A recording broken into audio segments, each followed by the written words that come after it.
की आता मी माऊलींचा जो रथ आहे तिथे त्यांनी मला बघितलं आणि ते म्हणले सर वरती या, आणि इथे मला बसायला जागा दिली. अजून काय पाहिजे आयुष्यामध्ये?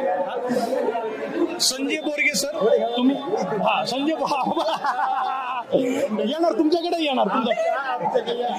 संजय बोरगे महाराज आहेत माझ्यासोबत आणि आळंदी ते पंढरपूर ते माऊलींच्या रथासोबत असतात. महाराज कसं वाटतं सेवेकरी म्हणून असतात, काय म्हणजे कसं वाटतं हे तुम्हाला?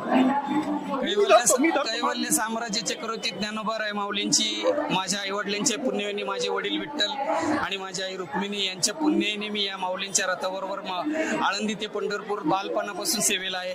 मला ज्यावेळेस कळायला लागलं, गेले 20 वर्ष मी रथामध्ये माऊलींच्या बरोबर सेवेला असतो. स्वच्छता सेवा करणं, काही जे काय असेल ती सेवा करणं, ही माझी अखंडित माऊलींची सेवा आहे.